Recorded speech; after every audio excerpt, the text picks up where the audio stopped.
અને હવે સમાચારો પર નજર કરીએ તો વેરાવળ નગરપાલિકા ખાતે નાગરિકો દ્વારા હોબાળો મચાવવામાં આવ્યો હતો, જેમાં રેયોન હાઉસિંગ વિસ્તારમાં જોખમી ગટરો ખુલ્લી હોવાના મુદ્દે લોકોએ આક્રોશ વ્યક્ત કર્યો।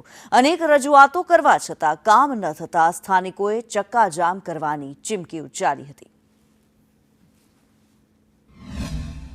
આથી 1.5-2 મહિના પહેલા નગરપાલિકા દ્વારા એક ગટર ખોદવામાં આવેલ છે હાઉસિંગ વિસ્તારમાં। ગટર ખોદ્યા પછી આજે 2 મહિના પછી પણ એનું કોઈ પણ કાર્યવાહી અથવા એનામાં કામ કરવામાં આવ્યું નથી અને ત્યાંના લોકો મતલબ રહેવાસી લોકો છે તો ખૂબ જ ગંભીર બીમારીનો ભોગ બની રહ્યા છે।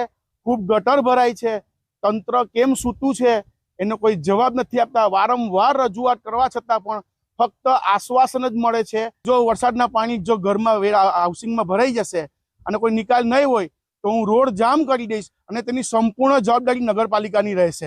ગટરનું ખોદાણ કેટલા ટાઈમથી કરેલું છે? નગરપાલિકાએ હજારો વખત મેં રજૂઆત કરી, મારા ઉપર જેટલા બધા છે એ બધાને મેં રજૂઆત પણ કરેલ છે કે ભાઈ આ વિસ્તારમાં એટલી મોટી પ્રોબ્લેમ છે, છતાંય કોઈ સાંભળતું નથી। મેં એવું પણ કીધેલું છે કે પબ્લિક છે એ કઈ મત લેવાનું મશીન નથી, એના કામ કરો તો ખબર પડે પબ્લિક આપણે નહીં આવે અને સફાઈ થાય, ગટરનું કામ વહેલી તકે થાય એવું મારી માંગણી છે। અને જોખમ એટલે વાત કરો, નાના બાળકો રમતા રમતા પડી ગયા, એક બેન જ પડતા રહી ગયા। ભાઈ ગટર ખોદી ગયા છે પણ કોઈ કરવા પણ આવતા, કોઈ જોવા નથી આવતા।